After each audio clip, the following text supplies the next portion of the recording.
Doctor صاحب، جس وقت آپ اپنی گزشتہ پارٹی میں تھے، جہانگیر ترین بھی اس پارٹی میں تھے، اس وقت پیپلز پارٹی، مسلم لیگ نون بہت سخت الفاظ میں جہانگیر ترین صاحب کے بارے میں جو کچھ خیر کہا کرتی تھی، پہلے سن ہی لیں، دکھائیں جی۔ غریب آدمی پوچھتا ہے کہ روز آٹا چینی ہماری دسترس سے باہر ہوتی جا رہی ہے، وہ جہانگیر ترین کہاں گیا؟ اس کو جہاز میں بٹھا کر باہر بھیجوانے والا کون تھا؟ آپ کو اس بات کا جواب دینا ہوگا۔ جہانگیر ترین کے ذریعے اس چینی کی قیمت میں ڈاکہ ڈالا گیا۔ انہوں نے جہانگیر ترین کو این آر او دیا، چینی چوروں کو این آر او دیا، آٹا چوروں کو این آر او دیا۔ سب سے بڑا مافیا جو ہے وہ ڈان تھا یا ڈان ہے، وہ جہانگیر ترین ہے، جس کو انہوں نے پکڑا دیا۔ کیوں نہیں ڈالا اس کو ای سی ایل کے اوپر؟ کیوں اس کو جانے دی ہے؟ آٹا چورو، چینی چورو، جان چورو، آٹا چورو، چینی چورو، جان چورو۔ آپ کے ارد گرد چوروں کا ٹولہ ہے۔ جہانگیر خان ترین باہر بیٹھا ہے 100 ارب کی چوری کر کے، جو این آر او دیا ہے جہانگیر ترین کو، محمود خان کو، اس کا جواب کون دے گا جو سرکاری پیسے کی لوٹ کھسوٹ ہوئی ہے؟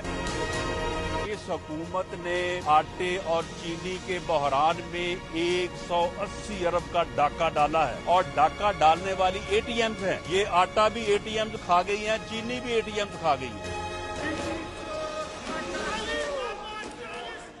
جہانگیر ترین صاحب کو عمران خان صاحب، معذرت کے ساتھ، جہانگیر ترین صاحب کو سابق وزیر اعظم، چیئرمین تحریک انصاف کی اے ٹی ایم اور چینی چور کہا جاتا تھا۔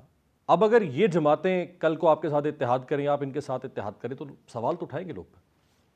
بالکل اٹھائیں گے۔ دیکھیں، جب اصل میں پی ڈی ایم کا پتہ وتیرہ کیا ہے امیر صاحب، میں آپ کو یہ بتاؤں، جب ان کے خلاف ہوتے ہیں تو وہ گالی گلوچ شروع کر دیتے ہیں، جب ان کو انہی لوگوں سے تھوڑا ریلیف ملتا ہے تو ان کے وہ پاؤں پڑ جاتے ہیں۔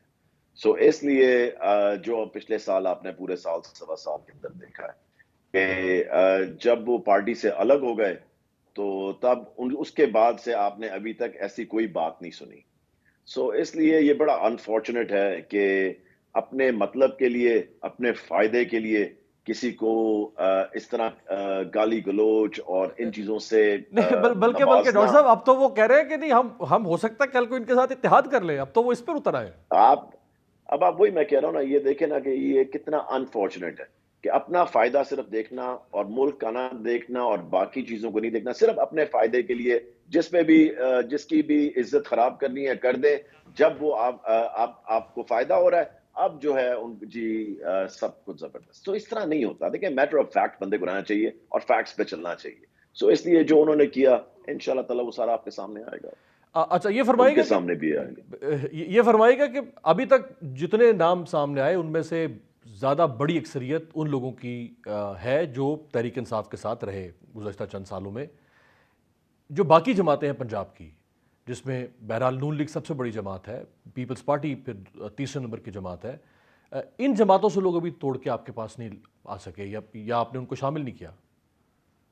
دیکھیں، ہم بڑا سوچ سمجھ کے لوگوں کو شامل کر رہے ہیں کہ کن کو ساتھ چلانا ہے، کیونکہ at the end of the day دیکھیں، پارٹی میں تو سب آ جاتے ہیں، مگر ابھی ہم بڑا مل کے سب کو دیکھ کے we're doing it at a different level کے ابھی دیکھ کے، کیونکہ ایک پارٹی نے فیصلہ کرنا ہے، جہانگیر ترین صاحب نے فیصلہ کرنا ہے، علی خان صاحب نے فیصلہ کرنا ہے، باقی سب نے ہم نے بیٹھ کے فیصلہ کرنا ہے کہ کن لوگوں کو ہم نے شامل کرنا ہے اپنے ساتھ اور کن کو نہیں۔ مگر آپ کو انشاءاللہ تعالی اگلے ایک ہفتے کے اندر ایک اور پریس کانفرنس اور ایک اور آپ کو نظر آئے گی جس میں لوگ ہمارے ساتھ شامل ہوں گے، سب کے نام سامنے آ جائیں گے۔ کیا آپ ایک ریجنل پارٹی ہیں، صرف لاہور کی پارٹی ہیں، پنجاب کی پارٹی ہیں؟ بالکل بھی نہیں۔ آپ کو کے پی سے بھی نام نظر آئیں گے، آپ کو سندھ سے بھی نام نظر آئیں گے، انشاءاللہ تعالیٰ آپ کو بلوچستان سے بھی نام نظر آئیں گے۔ یعنی آگے چل کے ذرا تھوڑا سا امیر صاحب ہمیں تھوڑا سا ٹائم تو دیں۔ نہیں، ٹائم ہی ٹائم ہے سر، ٹائم ہی ٹائم ہے، تھوڑا سا یہ رہا میدان، یہ رہا گھوڑا دوڑا ہے جتنا دوڑا رہا ہے، ٹائم ہی پارٹی کے پاس، کیونکہ الیکشن تو ابھی نظر نہیں آ رہے۔ بالکل۔ تو الیکشن کا کیا مطالبہ کرے گی آپ کی جماعت؟ وقت پر ہونے چاہیے اکتوبر؟ بالکل جی، بالکل۔ دیکھیں، اکارڈنگ ٹو دا کانسٹیٹیوشن بالکل وقت پہ الیکشن ہونے چاہیے، اور ہمارا نمبر 1 ایجنڈا، کیونکہ آپ کہہ رہے تھے نا کہ باقی چیزوں پہ ہم بات چیت کریں، وہ اصل میں ہمارا نمبر 1 ایجنڈا جو ہے وہ الیکشن ہے۔ سو اصل میں ساری ڈسکشن، جو مین ڈسکشن ہماری ہوتی ہے ہماری پارٹی میٹنگز کے اندر بھی، وہ الیکشن پہ ہو رہی ہیں، اس لیے کیونکہ الیکشن قریب ہے اور ہماری تیاری زیادہ جو ہے وہ الیکشن کی طرف جا رہی ہے. سو اس لیے تو کوئی بڑا جلسہ بھی سر پلان ہو رہا ہے؟ کیونکہ ہمیں یاد ہے تحریک انصاف جب سب چیز اٹھی تھی تو وہ تو 30 اکتوبر 2011 کا ایک جلسہ تھا، جس جلسے نے ایک بہت ہی ایسے لیڈر کو کہ جس کو کوئی بھی نیشنل لیول کا لیڈر نہیں سمجھتا تھا اس زمانے میں، اور لوگ طنز کرتے تھے اس کے اوپر کہ یہ تانگا پارٹی ہے، اس کو مین سٹریم نیشنل لیڈرشپ میں شامل کر دیا اس ایک جلسے نے. تو جلسہ کریں گے کوئی بڑا؟ میں جنرل سیکرٹری تھا لاہور کا اس وقت، سو اس لیے مجھے پتا ایگزیکٹلی کتنی محنت کی گئی تھی اور کس طرح سارا کیا گیا تھا. سو اس میں تو آپ کے آج کے صدر کا بہت بڑا رول تھا. 2011 میں ہم نے کیا. میں نے کہا اس میں تو آپ کے آج جو صدر ہیں ان کا بہت بڑا رول تھا نا، علیم خان صاحب کا. نظر آئیں گے نہیں 2011 میں وہ تھے نہیں اس وقت. نہیں اس 30 اکتوبر 2011 کے جلسے میں تو علیم خان صاحب کا بہت بڑا رول تھا. نہیں میں کہہ رہا ہوں دیکھیں سب کا، دیکھیں the thing is امیر صاحب کے سب نے اپنا حصہ ڈالا سب چیزوں کے اندر. یہ جلسے جو ہوتے ہیں یہ آپ کو میٹنگز نظر آئیں گی، آپ کو ریلیز نظر آئیں گی، آپ کو سب کچھ نظر آئے گا. ہمارے لیے کوئی نئی چیز ہے نہیں، ہم 15 یہی کر رہے ہیں. سو اس لیے ہمارے لیے یہ کوئی بڑی بات نہیں ہے جلسہ کرنا، کیونکہ at the end of the day آپ کو پتہ ہے اتنے بڑے جلسے ہم نے 2013 کے الیکشن سے پہلے، اور چیز ہے کہ ووٹر کو ٹچ کرنا اور سب چیزیں ووٹر کو کنونس کرنا to be on your side, اور اس پہ پلاننگ ہو رہی ہے. زیادہ ضروری چیز.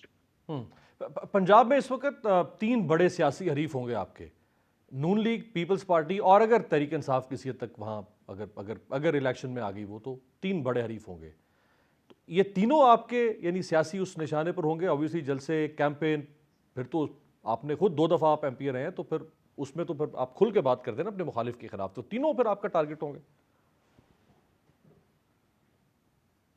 دیکھیں مقابلہ ہے جن کے ساتھ جو پولیٹیکل رائبلز آپ کے ہوں گے، پورا مقابلہ ہوگا انشاءاللہ تعالیٰ، کیونکہ الیکشن ہے اور آپ نے اپنی کیمپین چلانی ہے، انہوں نے اپنی کیمپین چلانی ہے.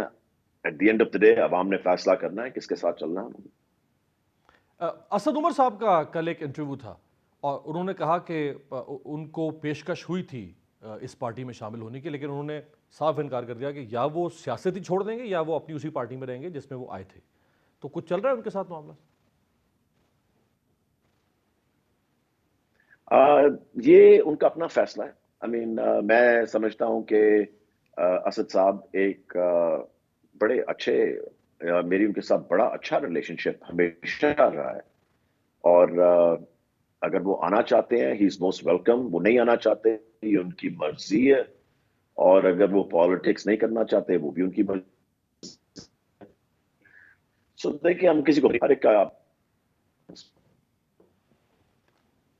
صحیح. تحریک انصاف کے موجودہ چیئرمین اگر مائنس ہو جاتے ہیں اور قیادت شاہ محمود قریشی یا کسی کے ہاتھ اور چلے جاتی ہے، شاید وہ اسد عمر بھی ہو سکتے ہیں، تو اس صورت میں پھر آپ کا اس جماعت کے ساتھ کوئی انتخابی الائنس یا کچھ قربت ہو سکتی ہے؟ دیکھیں امیر صاحب، الیکشن کی جو ہے نا ساری فائنل جو بوتھز ہوتی ہیں جن کی آپ بات کر رہے ہیں وہ بالکل اینڈ پہ جا کے ہوتی ہیں یا الیکشن کے رزلٹ کے بعد ہوتی ہیں. سو اگر آپ، کیونکہ دونوں ڈفرینٹ چیزیں ہوتی ہیں نا، الیکشن سے پہلے ہوتی ہیں اگر وہ سیٹ ایڈجسٹمنٹ کرنی ہو، الیکشنز کے بعد ہوتی ہیں حکومت بنانے کے لیے. سو دونوں چیزیں جو ہیں وہ دیکھنی پڑتی ہیں کہ وہ الیکشن سے بالکل قریب جا کے ہوتا ہے. ایک دفعہ پتہ لگ جائے الیکشنز کا اینڈ ایوری تھنگ اناؤنس ہو جائے، سو پھر اس وقت دیکھیں گے جو بھی حالات ہوں گے ول گو اکارڈنگلی.